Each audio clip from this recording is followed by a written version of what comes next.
Hello, everyone, and welcome to this week's sermon prep. As this week we'll be celebrating the 24th Sunday in Ordinary Time. And here's how our readings look like.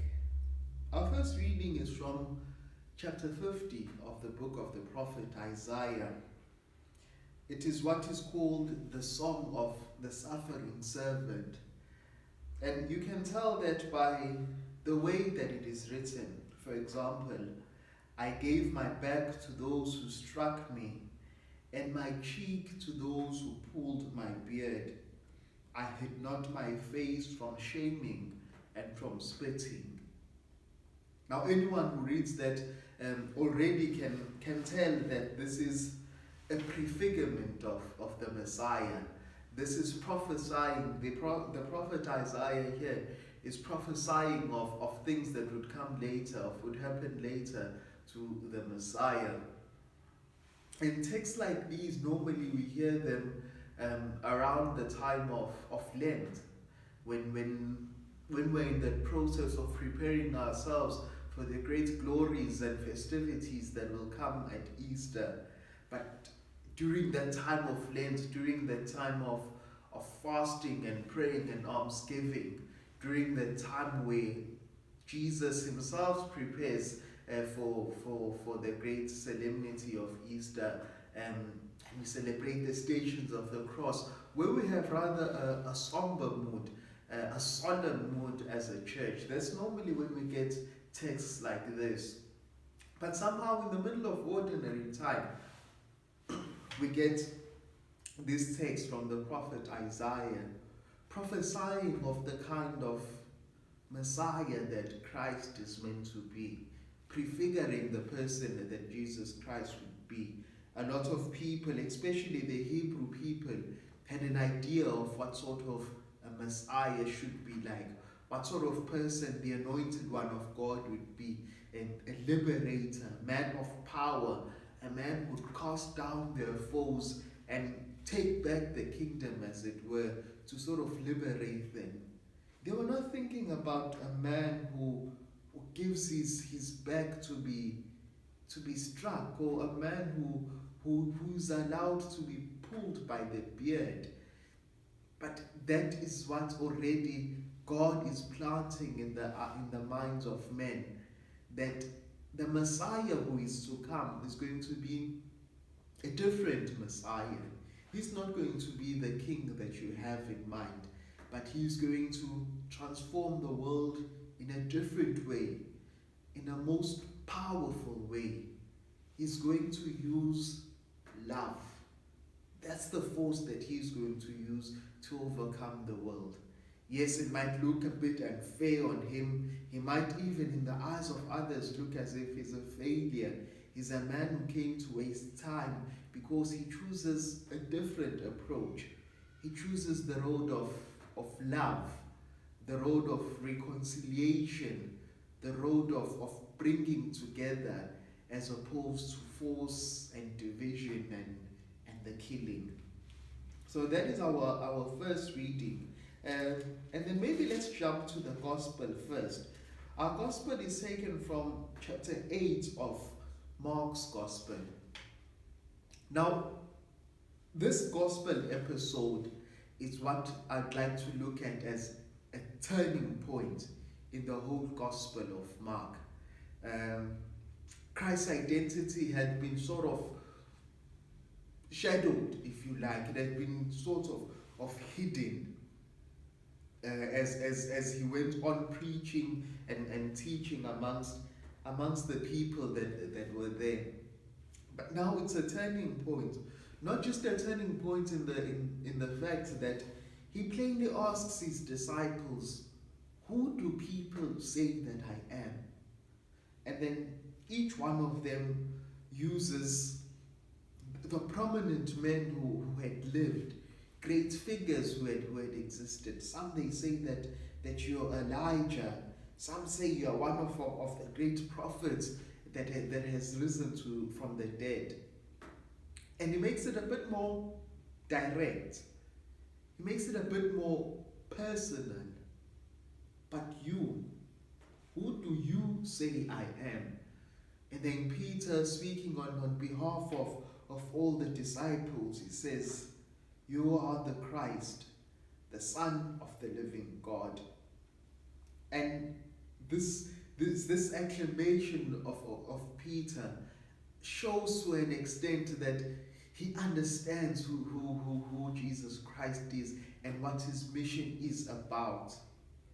But no sooner than that, after Jesus explains the things that are supposed to take place, after Jesus continues what we found in the reading from the prophet Isaiah as our first reading, the sort of Messiah that Jesus Christ is meant to be, that he's got to suffer many things and has been handed on to the hands of wretched men who are going to kill him. Peter stands up and says, no, Lord, that should never happen to you. And then Jesus is fast to recall him, to call him back. He says, get behind me, Satan. Probably one of the strongest words that we find in the Gospels. And he says it's because you think like men. You don't think like God. You don't understand the plan that God has for man. You don't understand the plan that I came to put into action in the world. What Christ here is shouting at Peter for is that he doesn't seem to understand, even though he proves that he understands that Christ is the Messiah, but he does not know what sort of Messiah he is. He does not understand that he's the Messiah who preaches that we have got to take up our cross. We have got to somehow be with him in the suffering. We have got to go through this purification, if you like, by being faithful to him. And that is how we become great. We choose what I called the road of love, the road of caring. And that is what Christ did. Because he understood that he has to die. Out of love, he had to die. What Peter is preventing him from, the cross that Peter is preventing Jesus from experiencing, is that same cross that was going to give Christ glory, but in an even more powerful way. It was the cross that was going to give life to us. And Peter clearly doesn't understand that. He has the image of who Jesus is, but he does not understand. And I'm sure many of us, we can write a book now of who Jesus is, but we don't really understand the core of his mission, the core of his life.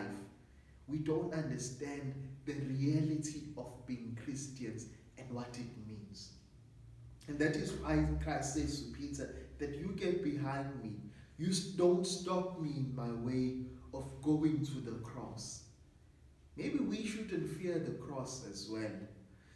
There was a professor in the seminary who said that Christ and the cross have always got to be one.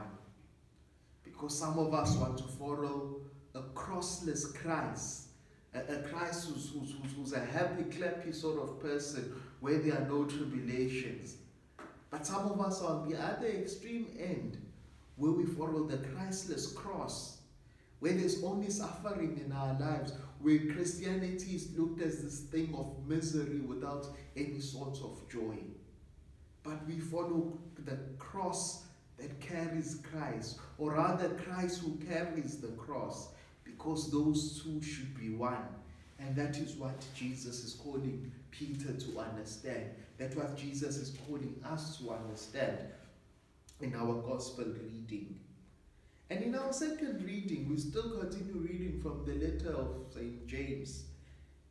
And here he speaks about faith by itself that has no work is dead. I hinted to this when I preached last week Sunday about the importance of having faith, but having faith that has work, but having faith that produces great things for us. And here it says, what does it profit, my brethren, if a man says he has faith, but no works to show for that faith? Can his faith on its own save him? Obviously not. It's not enough just saying, I am Christian, and not doing anything to live out that Christianity, and not doing anything to prove that Christianity, to prove what Christianity really means. And we prove this by our works, by our good works, the works that help the rest of the world to experience this message of Christ.